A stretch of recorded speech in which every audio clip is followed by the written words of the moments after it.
Hello everyone welcome back to my another blog. आज হৈছে বুধবাৰ আৰু এতিয়া হৈছে আবেলি 3টা।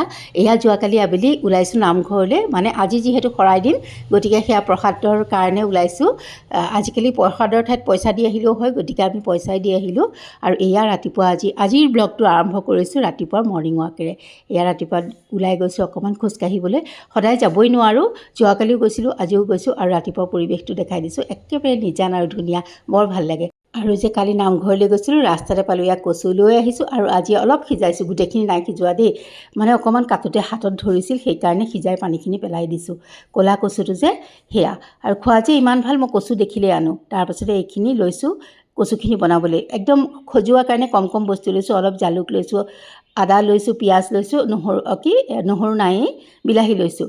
সেইখিনিৰে বনাম আজি কচুখিনি। খাবলৈ কিন্তু খাই পেলাইহে ভিডিঅ'টো আপলোড কৰিছোঁ, সেইকাৰণে কৈছোঁ খাবলৈ বিৰাটেই ভাল লাগিছিলে। এয়া কমাই তেল দিছোঁ, পাঁচফোৰণ দিছোঁ, তেজপাত দিছোঁ আৰু চাবচোন পিঁয়াজখিনি দি দিছোঁ আৰু বিলাহীখিনিও দি দিছোঁ।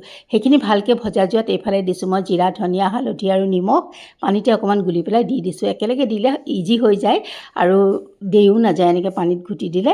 তাৰপাছতে সেইখিনি ভালকৈ লৰাই বগৰাই ভাজি এই যে আদা আৰু জালুকখিনি বটি থৈছিলোঁ, মানে খুন্দি থৈছিলোঁ, সেইখিনি দি দিলোঁ। তাৰপাছত দি দিলোঁ সিজাই থোৱা কচুখিনি।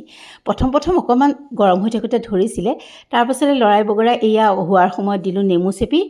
চাওকচোন খাবলৈ যে কেনেকুৱা টেষ্টি হৈছিল নহয়, অলপ জলকীয়াও দি দিলোঁ। তাৰপাছতে এয়া কাঢ়ি থৈ দিলোঁ। আজি একদম সৰুকৈ ব্লগ এটা আনিছোঁ, কাৰণ এতিয়া নামঘৰলৈ যাব লাগে। নামঘৰলৈ ওলাইছোৱেই, তাৰ মাজতে এইটো এডিটিং কৰি বোলো দি লওঁ।